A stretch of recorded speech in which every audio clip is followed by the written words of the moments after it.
Assalamualaikum warahmatullahi wabarakatuh. Sampai bertemu lagi dalam Pondok Ramadan SMK Islam Ahmad Yani Ngantang. Pada materi kali ini kita akan membahas tentang zakat dan segala bentuk seluk-beluknya. Yang pertama yang patut kita pahami adalah definisi dari zakat itu sendiri seperti apa. Kita sudah sering dan sangat familiar dengan istilah zakat. Bagaimana setiap tahun kita pasti mengeluarkan zakat itu sendiri, baik berupa zakat fitrah atau zakat yang lain-lainnya. Untuk kali ini, pengertian dari zakat itu sendiri adalah membersihkan. Berarti ketika kita mengeluarkan zakat, kita tengah membersihkan harta yang kita miliki. Dalam sebagian redaksi, zakat secara bahasa juga memiliki arti bertambah. Berarti ketika kita mengeluarkan zakat, kita sedang menambah harta yang kita miliki. Adapun pengertian zakat secara istilah para fuqaha itu memiliki arti sejumlah harta yang ditentukan diambil dari harta tertentu dan juga diserahkan pada anggota atau golongan tertentu. Maksudnya seperti apa? Di situ banyak sekali definisi yang menggunakan bahasa tertentu. Nanti kita kupas satu persatu di materi zakat ini. Untuk hukum mengeluarkan zakat sendiri itu banyak sekali. Yang patut kita ketahui, zakat itu salah satu rukun Islam. Kita tentu sudah paham bahwa rukun Islam itu ada 5, diantaranya adalah zakat. Karena zakat itu termasuk dalam rukun Islam, tentu dalam mengeluarkannya hukumnya wajib. Nah, wajibnya buat siapa? Buat orang yang sudah memenuhi kriteria untuk mengeluarkan zakat. Kriteria itu nanti akan dibahas dalam syarat wajibnya zakat. Nah, zakat sendiri itu memiliki banyak sekali dasar dalam Al-Quran maupun hadis. Tentu kita sudah familiar ketika kita mendengar ayat-ayat Al-Quran, di situ terdapat kata-kata zakat. Di antaranya yang terdapat dalam surat Al-Baqarah ayat 110 yang di situ berbunyi wa aqimus sholata wa atuz zakah, yang berarti dirikanlah sholat dan keluarkanlah zakat. Adapun dalam keterangan hadis Nabi Muhammad SAW diriwayatkan dari Abdullah bin Umar radhiyallahu anhu, beliau bersabda, sami'tun nabiyya sallallahu alaihi wasallam yaqul. Sahabat Abdullah bin Umar ini mendengar Nabi Muhammad sallallahu alaihi wasallam bersabda, buniyal islamu ala khomsin. Islam itu dibangun atas 5 dasar. Yang pertama, syahadati alla ilaha illallah. Kita bersaksi bahwa tidak ada Tuhan selain Allah, dan wa anna Muhammadan Rasulullah. Nabi Muhammad adalah utusan Allah.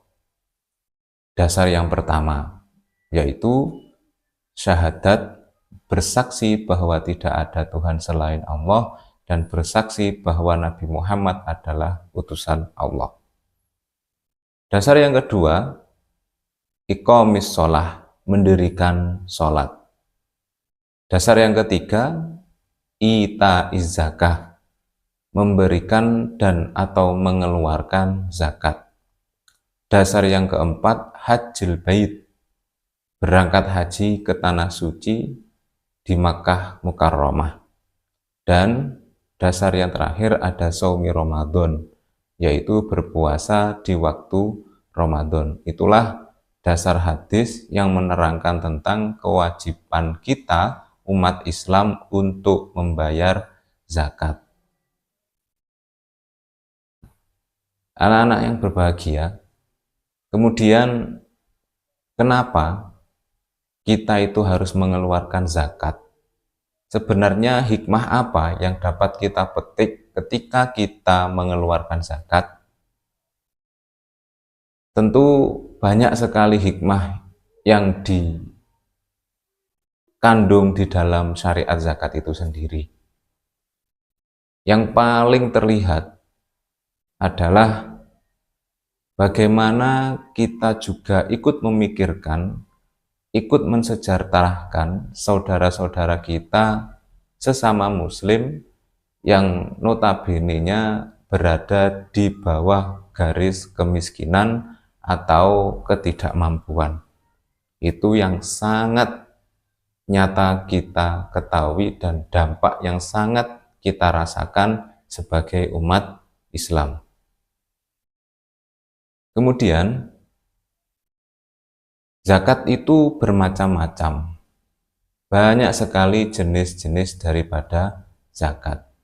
Akan tetapi, dari kesemua jenis tersebut dapat diambil dua pengelompokan, bahwa zakat itu yang pertama dikelompokkan dalam zakat harta atau zakat mal, baik berupa zakat dari emas, perak, hasil panen, dan lain-lainnya. Dan yang kedua ada zakat jiwa atau yang kita sebut dengan zakatun fitrah, zakatun nafas.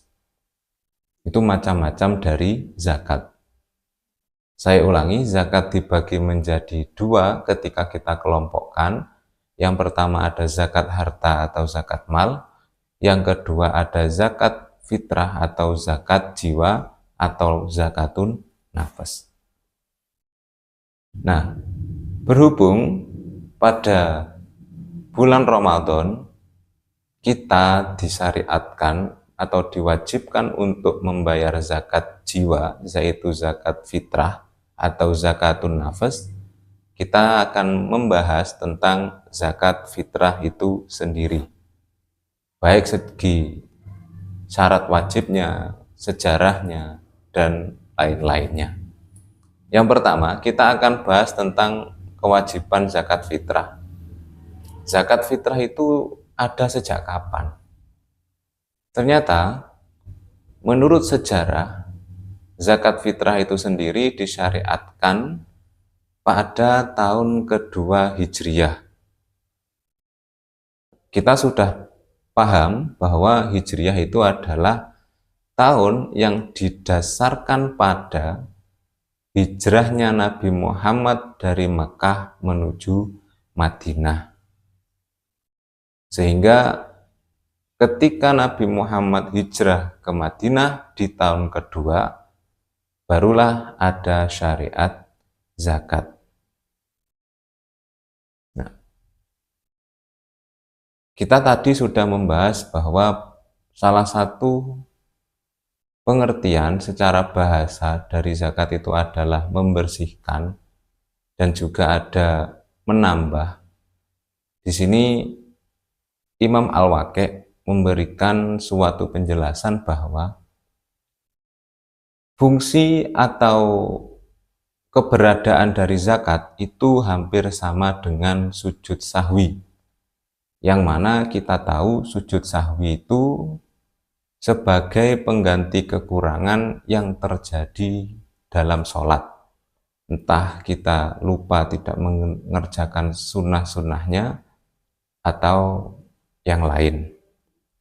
Sehingga ketika kita memahami dari dawuh atau pendapat Imam Waqi' ini, kita dapat memetik kefahaman bahwa makna bertambah, makna membersihkan itu menambah pahala dan membersihkan segala bentuk harta dari campuran harta-harta syubhat, haram, dan lain sebagainya. Di samping itu, zakat sebagai pembersih juga sebagai pembersihan harta kita yang dalam harta itu sendiri masih terdapat hak-hak dari orang-orang yang butuh kita bantu dan mereka sesama muslim. Kemudian bagaimanakah syarat wajib dari zakat fitrah itu sendiri? Yang pertama, syarat wajib dari zakat fitrah itu adalah orang yang akan berzakat atau biasa kita sebut dengan istilah muzaki harus beragama Islam.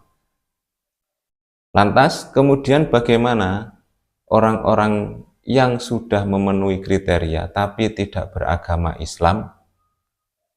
Maka dengan adanya syarat Islam ini, orang-orang non-Islam atau orang-orang kafir tidak wajib untuk membayar zakat.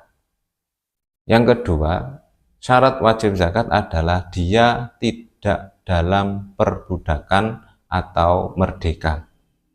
Seperti kita ini yang berada di negara Indonesia, tidak ada sistem perbudakan di sini, sehingga ketika orang itu sudah Islam dan bukan berstatus budak manapun, maka dia wajib untuk membayar zakat. Lalu bagaimana dengan istilah-istilah budak yang ngetren saat ini, seperti budak korporat, budak sekolahan, budak-budak yang lain? Itu bukan budak, karena pada hakikatnya kita masih bebas untuk untuk memilih suatu pilihan yang terbaik buat hidup kita. Sedangkan budak yang dimaksud di sini adalah budak yang bisa diperjualbelikan ataupun budak yang harus tunduk dan patuh atas semua perintah dari orang yang memilikinya. Maka tidak bisa kita katakan keberadaan kita di Indonesia ini dikatakan sebagai budak. Kita orang merdeka. Nah, kemudian syarat yang selanjutnya adalah kita harus menemui atau menjangkau bagian akhir bulan Ramadan, dan kita juga menemui awal dari 1 Syawal. Sehingga ketika ada suatu permasalahan, ketika orang itu meninggal pada hari terakhir bulan Ramadan, atau orang itu lahir pada tanggal 1 Syawal, maka dia tidak wajib untuk membayar zakat, walaupun dia itu beragama Islam dan merdeka. Semisal kita mempunyai keluarga yang sakit-sakitan, kemudian pada tanggal terakhir bulan Ramadan beliau meninggal, atau kita memiliki keluarga yang sudah hamil tua dan lahirnya tanggal 1 Syawal, maka kedua orang tersebut tidak wajib zakat. Dan yang patut kita pahami adalah penanggalan Hijriyah, berpindahnya hari, itu berdasarkan tenggelamnya matahari. Sedangkan waktu Indonesia bagian Barat atau yang kita kenal dengan WIB, dalam penanggalan Masehi, itu berpindahnya hari tepat jam 12 malam lebih. Contoh yang kedua, ketika orang itu meninggal tanggal 1 Syawal dan ada anak lahir hari terakhir bulan Ramadan, orang tersebut masih wajib untuk membayar zakat. Karena apa? Orang yang meninggal tersebut dan anak yang lahir tersebut masih menemui akhir bulan Ramadan, dan juga dia menemui awal dari bulan Syawal, sebagaimana syarat yang ketiga tadi berbunyi harus menemui akhir Ramadan dan awal bulan Syawal. Syarat yang keempat, adanya harta berlebih. Yang dimaksud harta berlebih di sini bukan harta yang kita tabung kemudian dapat menghidupi kita dalam jangka waktu yang lama. Bukan seperti itu. Akan tetapi, harta yang berlebih di sini adalah harta yang cukup ia gunakan untuk menghidupi keluarganya pada hari raya Idul Fitri. Nah, ketika harta itu sudah cukup baginya untuk menghidupi keluarga dan dirinya sendiri, dia wajib untuk membayarkan zakat.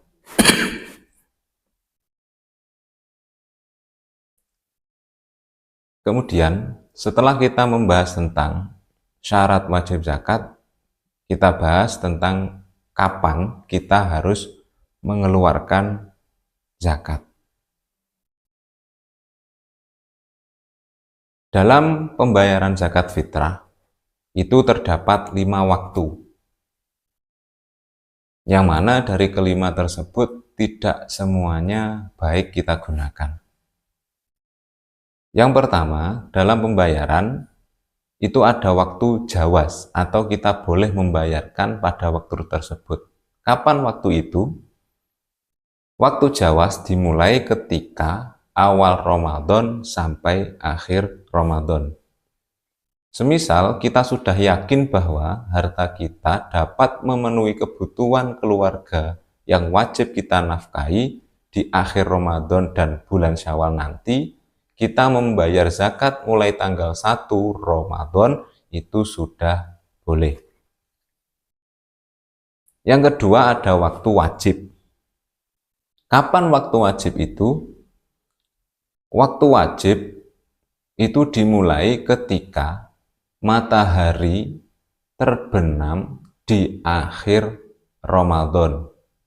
Semisal Ramadan kali ini berumur 30 hari, maka ketika matahari terbenam di tanggal 30 Ramadan dan masuk pada 1 Syawal, itu adalah waktu wajib bagi kita untuk membayarkan zakat. Ada lagi waktu afdol, waktu yang ketiga. Kapan itu? Waktu afdol itu adalah kita membayarkan zakat sebelum berangkat sholat hari raya Idul Fitri. Semisal ketika kita malam hari atau tanggal terakhir dari Ramadan belum sempat membayar zakat, entah dalam posisi mudik atau dalam kesibukan yang lain, sehingga pada malam itu kita belum bisa membayar zakat fitrah, masih ada waktu afdol yaitu sebelum berangkat sholat Idul Fitri yang harus kita luangkan untuk membayar zakat fitrah. Yang keempat ada waktu makruh. Kapan itu? Yaitu ketika orang itu membayar zakat setelah selesainya sholat Idul Fitri, tapi belum sampai terbenamnya matahari di tanggal 1 Syawal. Sebagai contoh, kita lupa atau belum membayarkan, entah dalam posisi mudik atau apapun, dan kita datang waktu mudik sudah sholat hari raya, kemudian belum membayar zakat, kita sholat dulu, maka ketika kita membayarkan zakat setelah sholat hari raya itu makruh. Yang kelima, ini yang harus kita hindari, yaitu waktu haram. Kapan waktu haram itu? Waktu haram ialah waktu pembayaran kita setelah terbenamnya matahari di tanggal 1 Syawal. Semisal kita sudah lupa bahwa kita belum membayar zakat dan kita teringat setelah maghrib tanggal 1 Syawal, nah pada waktu itu ketika kita membayarkan zakat, berarti waktu itu haram. Kita tidak boleh untuk membayarkan zakat. Lantas bagaimana kalau ternyata kita lupa beneran pada hal itu? Nah, ini kita wajib berhati-hati. Karena dalam urusan ibadah, kita memang diwajibkan untuk berhati-hati. Sehingga manakala hal itu terjadi, kita sendiri yang akan menanggung dosanya. Lantas solusinya seperti apa? Kalau kita sudah lupa dan sampai waktu haram, pasti tidak ada solusi untuk itu. Karena kita lupa, ya kita berdosa. Nah, alangkah baiknya daripada kita nanti kelupaan tentang hal tersebut, jaga-jaga kita bayar di waktu jawas. Dari awal Ramadan sudah kita siapkan untuk pembayarannya, sehingga nanti ketika kita repot mudik atau repot dalam hal apapun menyambut Hari Raya Idul Fitri, tidak sampai meninggalkan syariat zakat fitrah.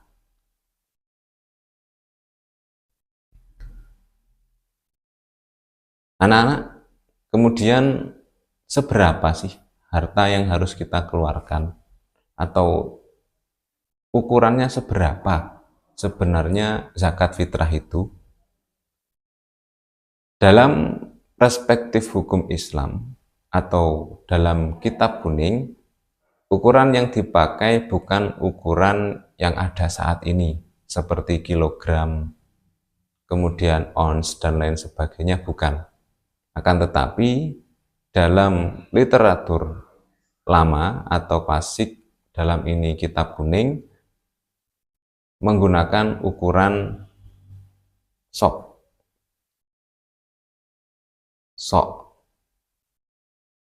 Nah, kemudian karena ukuran sok itu sangat jarang digunakan di daerah kita, sehingga para ulama memberikan penjelasan sebenarnya satu sok itu berapa kilogram.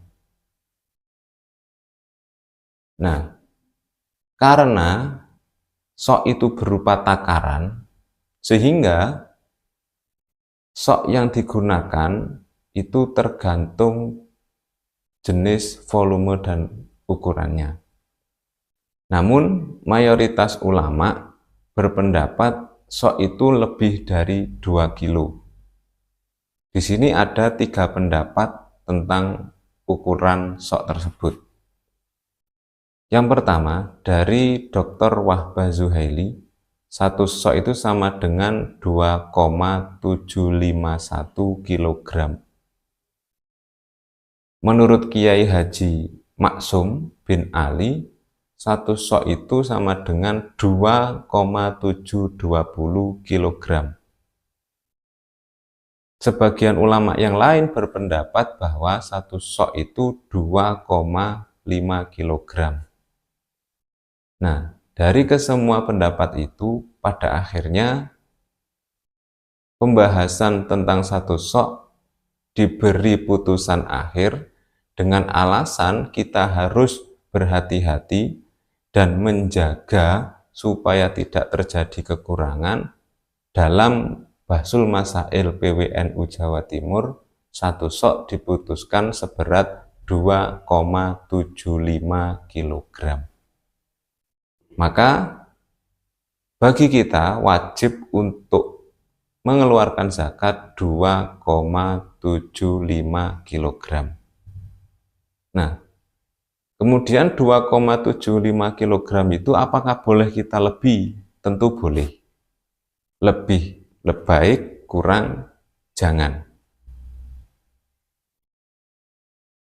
Apakah kemudian pembayaran zakat fitrah itu boleh menggunakan segala bentuk makanan yang ada di daerah kita? Ternyata jawabannya tidak. Karena yang harus dikeluarkan itu sesuai dengan kebutuhan pokok yang ada di daerah kita masing-masing. Ketika di wilayah kita, Kabupaten Malang ini, makanan pokok adalah beras, maka 2,75 kg itu berupa beras. Tentunya dengan kualitas yang baik, bukan beras-beras yang jelek. Nah, kemudian bagaimana kalau kita tidak punya beras, sedangkan adanya hanya uang? Apakah boleh kita membayar zakat dengan uang? Menurut perspektif madhab Imam Syafi'i, madhab yang kita gunakan saat ini, menggunakan uang tidak boleh. Akan tetapi, ada satu solusi yang bisa kita pakai. Bagaimana itu? Yaitu dengan amil zakat menyediakan beras, kemudian kita membeli beras pada amil tersebut sesuai dengan timbangan zakat dan sesuai harga. Setelah kita membeli, barulah kita membawa beras tersebut kepada amil zakat sebagai zakat fitrah bagi kita. Lantas, apakah tidak ada pendapat yang memperbolehkan hal tersebut? Ada, akan tetapi dalam mazhab Hanafi. Nah, ketika kita memang mantap atau kekeh dengan membayar zakat fitrah menggunakan uang, tentunya kita harus ikut mazhab Hanafi dan semua aturannya. Yang mana dalam mazhab Imam Hanafi tersebut, ukuran kita menggunakan uang harus dikruskan dengan ukuran 1 sok. Akan tetapi 1 sok di sini bukan 1 sok beras. Ada 3 komoditi yang bisa kita buat krus uang zakat fitrah dalam mazhab Hanafi. Yang pertama ada kurma, yang kedua ada anggur, yang ketiga gandum. Ketika kita ingin berzakat menggunakan mazhab Hanafi dengan ukuran 1 sok kurma, sedangkan kurma tersebut ada 3 kategori, ada kurma ajwa, ada kurma sukari, ada kurma kholas.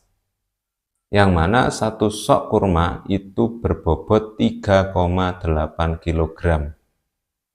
Ketika kurma itu berjenis ajwa, maka uang zakat yang harus kita keluarkan, zakat fitrah, sebesar 1.140.000 setiap orang. Ketika kurma-kurma sukari, setiap orang wajib membayar 342.000. Ketika kurma kholas, 1 orang membayar zakat fitrah bernilai 171.000 rupiah.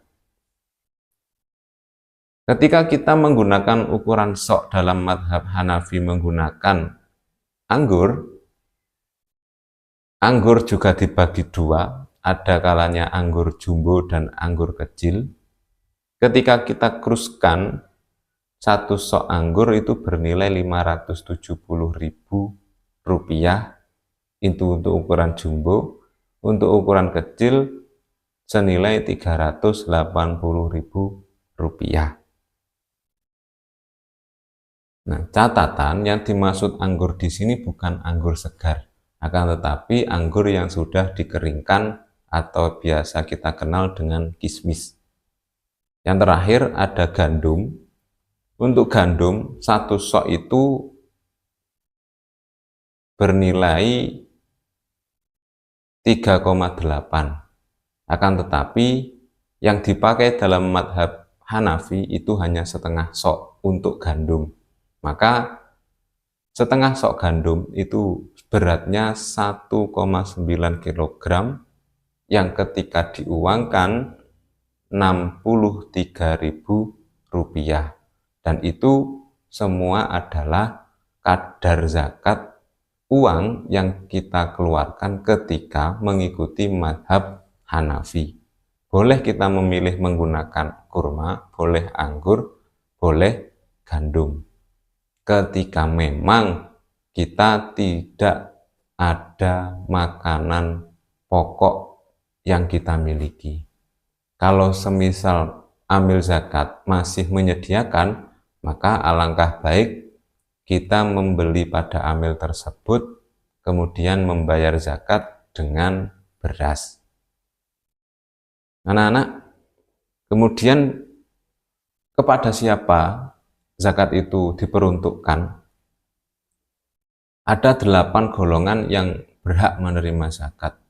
Yang pertama ada fakir, miskin, kemudian mu'alaf, budak mukatab, ghorim, dan juga amil. Kita bahas yang pertama miskin, fakir. Siapakah orang fakir itu? Orang fakir adalah orang yang tidak memiliki harta atau keterampilan dan kesempatan kerja, atau memiliki pekerjaan namun tidak mencapai separuh dari kebutuhan primernya. Semisal dalam satu hari kita itu harus memenuhi kebutuhan dengan mengeluarkan biaya 10.000, akan tetapi dari hasil kerja kita hanya mendapatkan uang 4.000, maka kita tergolong sebagai orang fakir. Kemudian yang miskin, orang miskin itu adalah orang yang memiliki harta atau pekerjaan, namun harta dan pekerjaan tersebut tidak mencukupi 100% kebutuhan kehidupannya.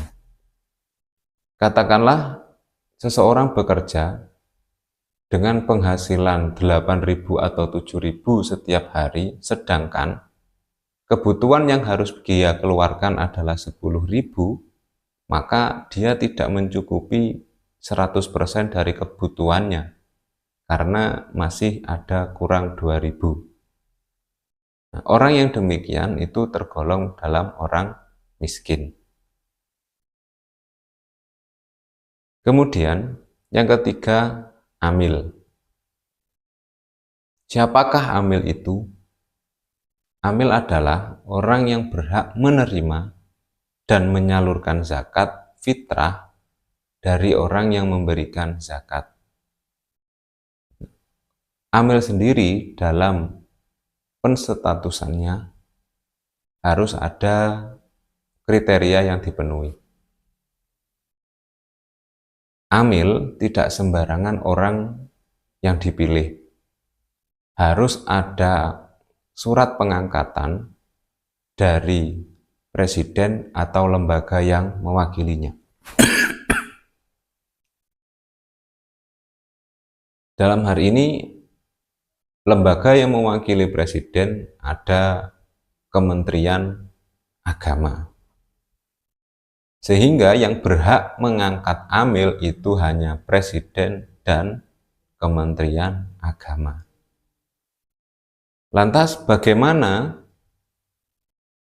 orang-orang yang menyalurkan zakat yang tidak mendapatkan perintah dari presiden atau Kementerian Agama? Mereka tidak dikatakan amil, akan tetapi dikatakan sebagai penyalur zakat atau penitipan zakat yang diberikan oleh muzaki atau orang yang mengeluarkan zakat untuk diberikan kepada orang yang wajib menerima zakat.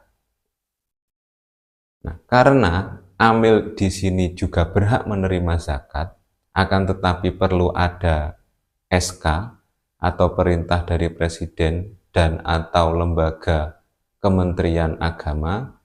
Orang yang tidak mendapatkan perintah presiden atau SK dari Kementerian Agama tidak dikatakan amil dan tidak bisa menerima zakat.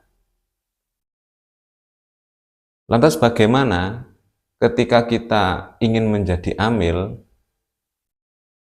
Di Indonesia sudah banyak sekali tangan-tangan atau lembaga-lembaga yang di situ sudah mendapatkan perintah presiden dan juga dari Kementerian Agama untuk menjadi amil zakat. Di antaranya ada Basnas, Badan Amil Zakat Nasional, atau Lembaga Amil Zakat. Basnas tentu kita sudah sangat familiar.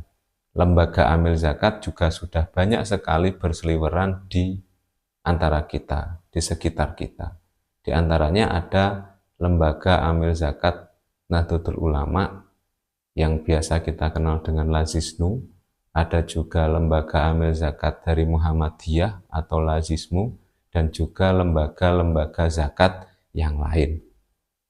Ketika dari Basnas ataupun lembaga amil zakat itu mengeluarkan SK untuk para panitia zakat yang ada di daerah-daerah kita, di masjid-masjid kita, mereka sudah termasuk sebagai amil karena sudah mendapatkan perintah dari LAZ atau lembaga amil zakat, yang mana lembaga amil zakat juga sudah mendapatkan perintah dari presiden untuk mengurusi perihal zakat itu sendiri.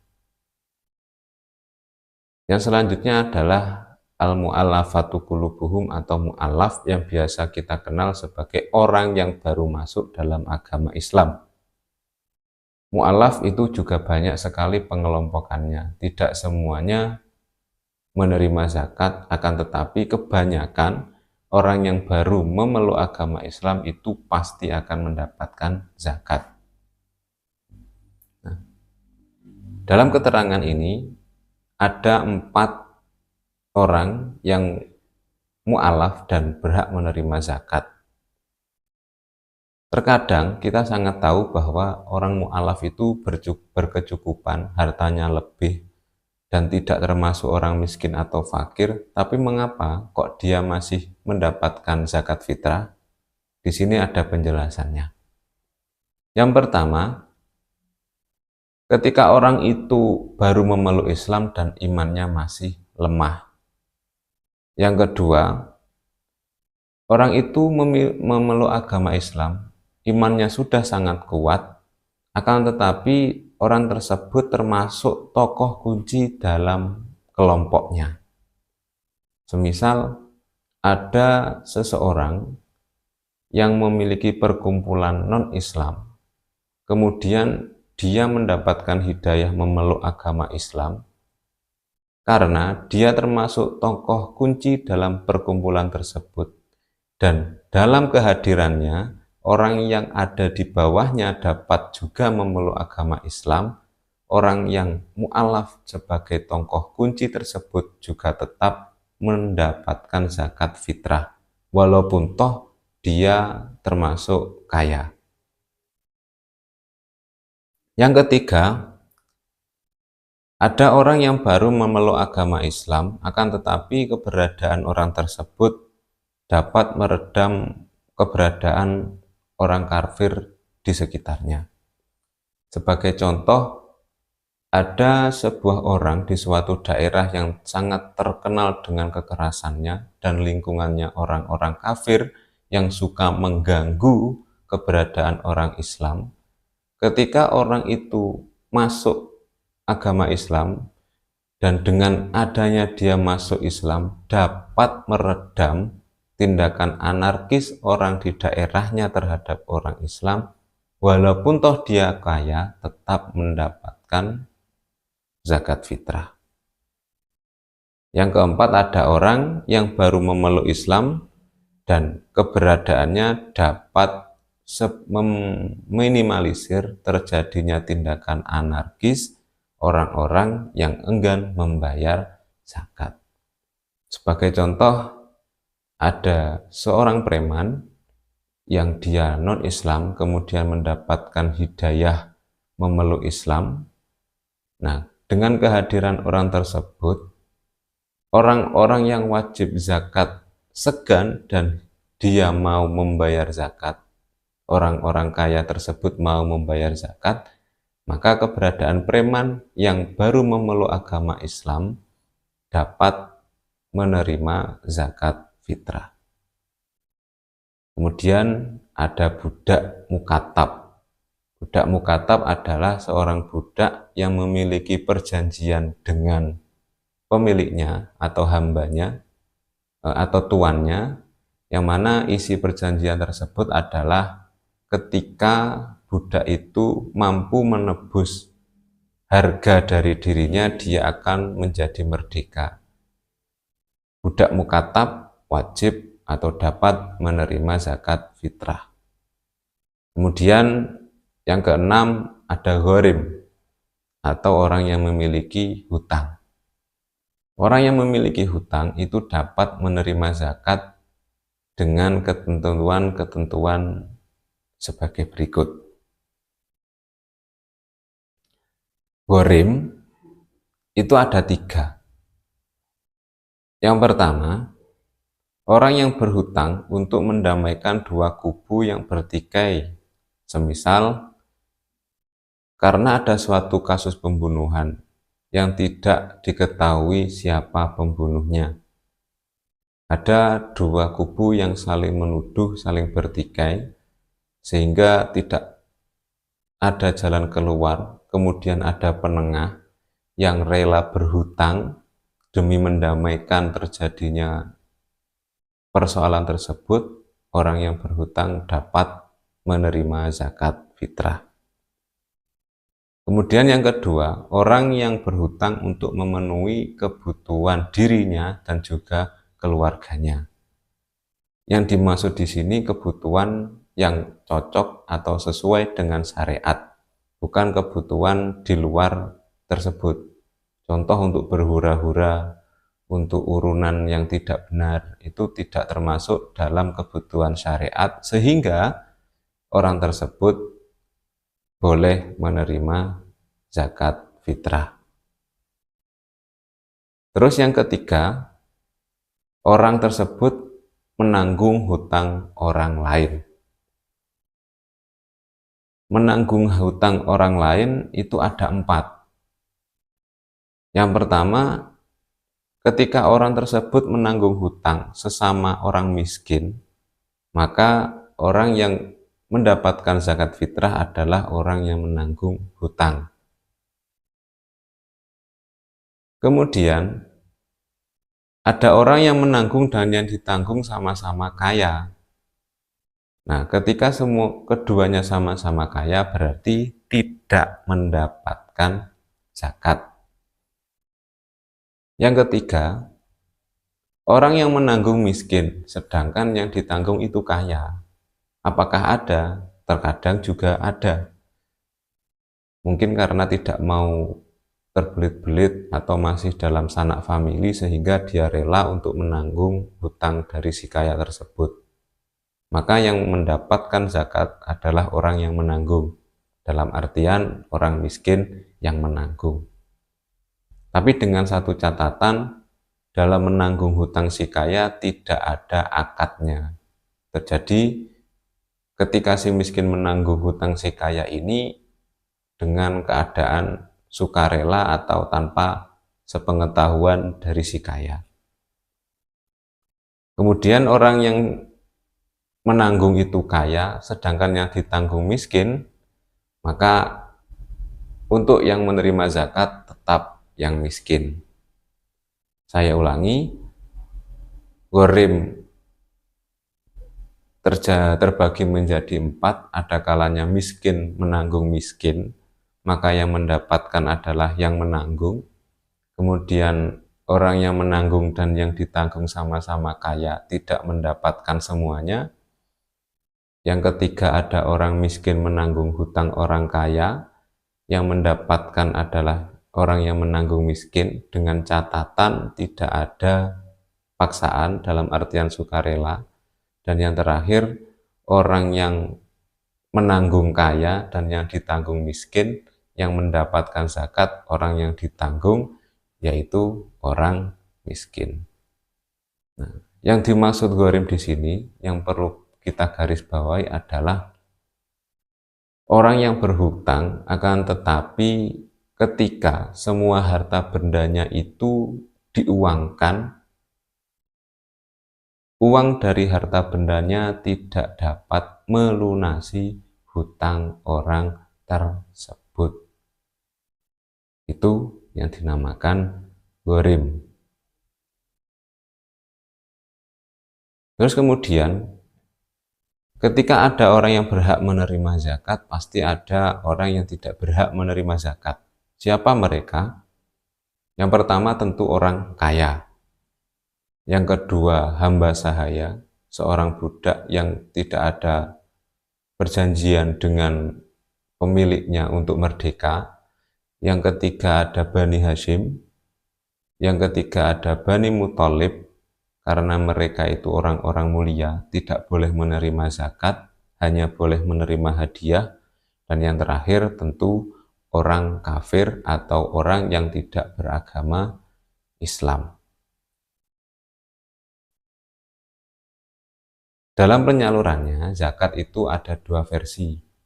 Bisa kita lewat amil yang sudah mendapatkan SK dari Presiden atau Kementerian Agama, atau bisa kita bayarkan sendiri, langsung diberikan kepada orang-orang yang berhak menerima zakat.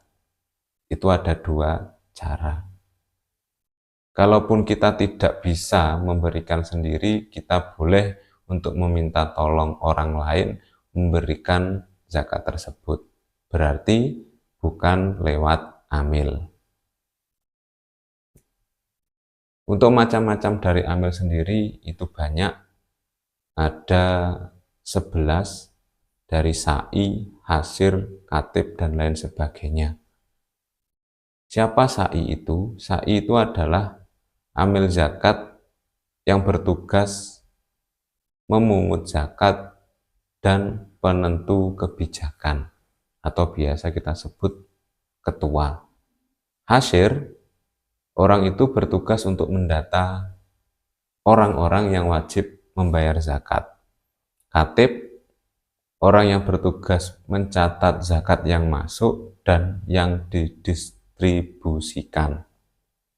Arif, orang yang bertugas memberi informasi tentang orang-orang yang wajib zakat dan berhak menerimanya. Arif ini bisa kita bilang sebagai intelijennya amil. Hasib, itu orang yang harus bisa menghitung berapa kadar yang harus dikeluarkan bagi orang yang wajib zakat.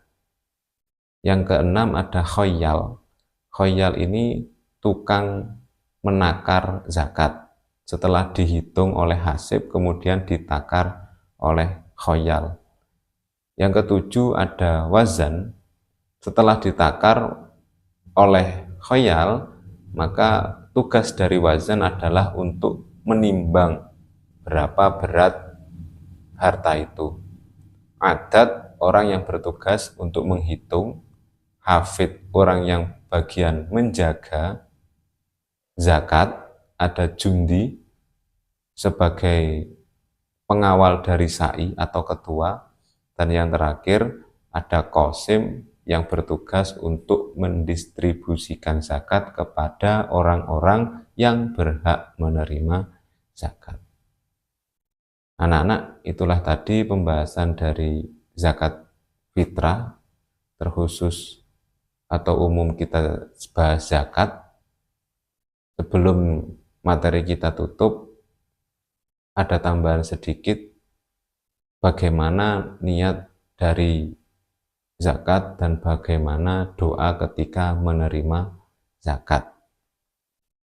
Ketika kita berniat mengeluarkan zakat itu untuk diri kita sendiri, maka bunyi niatnya adalah nawaitu an ukhrija zakatal fitri an nafsi fardhon lillahi ta'ala.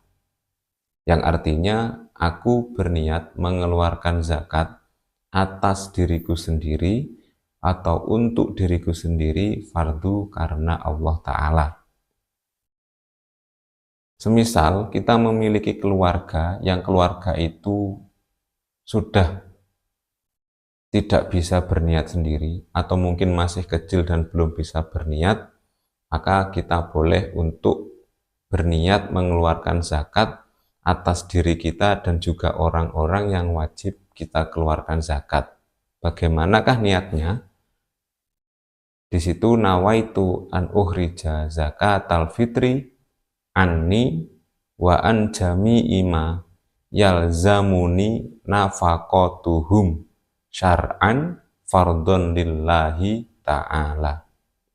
Artinya aku niat mengeluarkan zakat fitrah untuk diriku sendiri dan seluruh orang yang nafkahnya atau nafkahnya menjadi tanggunganku karena Allah Ta'ala. Itu dua niat mengeluarkan zakat fitrah. Ada nawaitu an uhrija zakatal fitri an nafsi fardholillahi ta'ala, niat untuk diri sendiri, dan ada nawaitu an uhrija zakatal fitri anni wa an jami'i ma yalzamuni nafaqatuhum syar'an fardhon lillahi ta'ala. Lalu kalau kita semisal memiliki tugas untuk menerima, bagaimanakah doanya? Doa untuk menerima zakat adalah ajarokallahu fima a'toita wa baraka fima abqaita wa ja'alahu laka tohuron. Ajarokallahu fima a'toita wa baraka fima abqaita wa ja'alahu laka tohuron. Yang artinya, semoga Allah memberikan pahala atas apa yang engkau berikan, dan semoga Allah memberikan berkah atas harta yang kau simpan dan menjadikannya sebagai pembersih bagimu. Anak-anak, demikianlah pembahasan materi tentang bab zakat, terkhusus zakat fitrah. Semoga dengan materi ini khazanah keilmuan kita semakin bertambah dan menjadi ilmu yang bermanfaat baik di dunia maupun di akhirat. Mungkin dalam pemberian materi ada kurang lebihnya, kami mohon maaf yang sebesar-besarnya. Semoga ibadah puasa kita diberi kelancaran, diberikan pahala yang sesuai dengan apa yang kita lakukan, dan tentunya yang terbaik menurut Allah Subhanahu wa Ta'ala. Kami akhiri, ihdinas siratal mustaqim. Wassalamualaikum warahmatullahi wabarakatuh.